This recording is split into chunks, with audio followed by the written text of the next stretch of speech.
कलयुग में क्या स्थिति है? कलयुग में किसी भक्त से भगवान ने ये नहीं कहा कि मैं तुम्हें अगले जन्म में मिलूंगा कि बाद में मिलूंगा।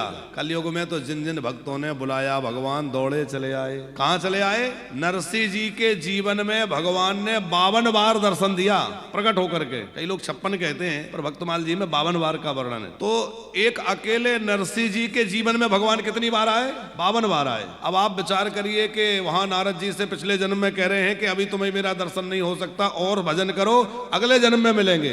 और कलयुग में तो भैया बार बार दौड़ दौड़ के आ रहे हैं, जब बुलाओ जब ही दौड़ के चले आते हैं।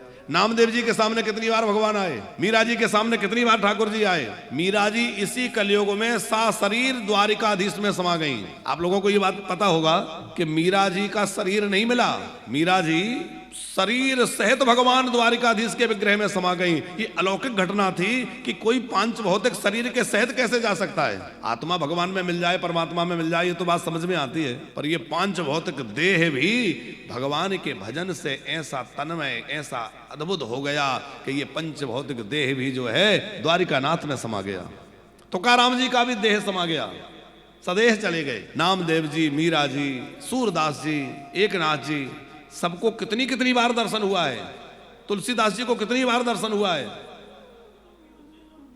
और आज भी बहुत लोगों को अनुभव हो रहा है।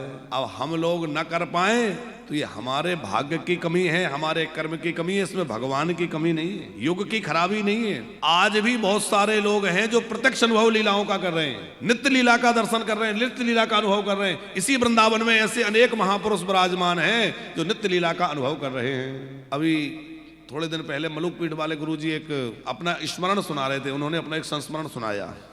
मलुक पीठ वाले जो गुरुजी हैं वो हमारे दीक्षा गुरु नहीं है, पर हम उनको गुरु सदगुरु रूप ही मानते हैं और उनका बड़ा अनुग्रह इस दास पर है। तो सेठ जी वो सुना रहे थे कि जब हम नई अवस्था में छोटे ही थे, विद्यार्थी जीवन था, वृंदावन की परिक्रमा करते तो उस समय भीड़ भाड़ इतनी होती नहीं थी, इतना ना कोई साधन थे, ना इतना ज्यादा चहल पहल थी। तो जैसे ही वहाँ सुदामा कुटी से आगे बढ़ते थे, वहाँ आगे कहीं कोई वृक्ष के नीचे, कोई पेड़ के नीचे एक कोई व्यक्ति बैठे रहते थे। वो ऐसा लगता था कोई पागल है, प्रायः लोग उनको पागल ही समझते थे। उनकी बाहरी स्थिति क्या थी कि कोई आया तो खाने की कोई वस्तु पटक गया, उधर से कुत्ता आया सो वो खाने लग गया, उसी में से बच गया सो वो उनने खा लिया, कभी सुअर आके खाने लग गया। अब बताओ, कुत्ता और सुअर आके खा जा रहे हैं, बचा हुआ वो खुद खा ले रहे हैं, तो लोग क्या समझेंगे?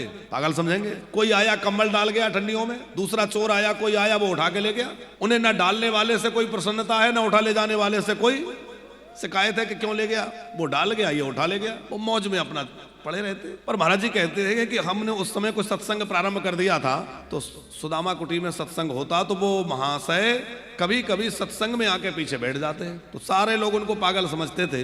पर हमारी दृष्टि पड़ी, महाराज जी कहते हैं, तो हमें लगा कि ये तो वो व्यक्ति है, ये तो पागल है, पर ये सत्संग में यहाँ क्या कर रहा है? पागल व्यक्ति को क्या प्रयोजन? इसका मतलब ये पागल नहीं है। वो कुछ दिनों तक सत्संग में आते रहे। एक दिन महाराज जी अकेले ही पहुंच गए और जाकर पूछा कि आप कौन हैं। पहले तो उन्होंने ऐसे ही ना नुकर किया, नाटक किया, पर वो जानते थे कि वही महाराज हैं जो कथा सुनाते हैं। तो उन्होंने अपना परिचय दिया कि मैं अमुक जगह से आया हूं, कोई स्थान बताया। अच्छा, तो फिर भी महाराज जी कहते हैं मुझे लगता था कि कोई ऐसे होंगे कि कुछ भी झूठा मीठा चाहे जैसा खा लेते हैं, इसका मतलब आचार विचार नहीं है। तो उन्होंने कहा कि मैं ब्राह्मण परिवार से रहा हूँ, अमुक जगह का हूँ, और खूब पढ़े लिखे भी थे। उन्होंने बताया कि मैं ये रहा हूँ, कुछ पद पर भी रहे, और बस राधा कृष्ण के दर्शन के लिए चला आया। तो महाराज जी कहते हैं मैंने बस इतना पूछ लिया कि राधा कृष्ण के दर्शन के लिए चले आए और उसीलिए यहाँ पड़े हैं, तो क्या दर्शन हुआ?